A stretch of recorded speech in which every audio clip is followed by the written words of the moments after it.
Today I'd like to go through and show you some nice tips that can be really helpful when sketching. So the first one I'd like to show you has to do with creation of automatic relations. When you're sketching, usually when we go and grab another sketch entity, you'll see that we automatically pick up our other line there and add in that sketch relation, that coincident relationship in this case. Well, sometimes you might not want to do that. You might not want to actually add that relationship to that sketch entity. So something you can do here, if you hold down the Control key and then start sketching, you'll see that it does not go through and automatically add that automatic relation. It won't even add in the vertical relation here as long as I'm holding down that Control key. As soon as I let go of it, though, you'll see that that vertical relation comes back, and I can begin to add some additional automatic relations. But this one up here still does not have that coincident relationship. And again, if I hold down Control when I'm dragging this, you'll see that it will avoid creating that automatic relationship.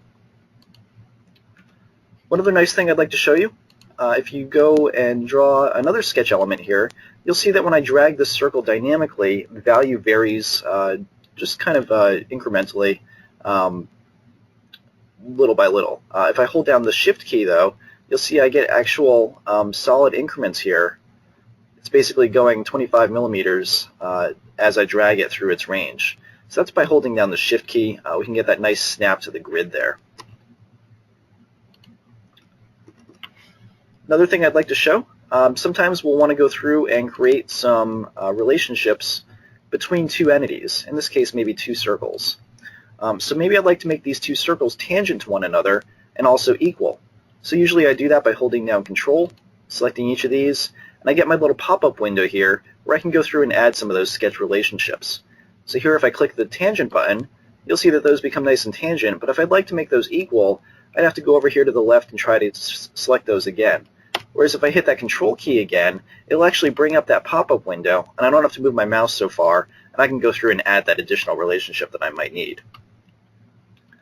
Another cool thing I want to show is the Power Trim tool. So this is really nice for trimming your sketch entities, and there's some cool functionality with it as well. So you'll notice if you go through and start dragging your mouse as you hold it down, you'll start trimming away entities. But sometimes you'll accidentally trim through something that you don't really want to.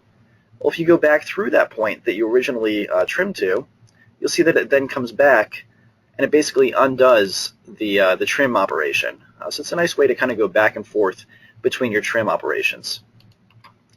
So those were some nice little tips on sketching. Hope you enjoyed them.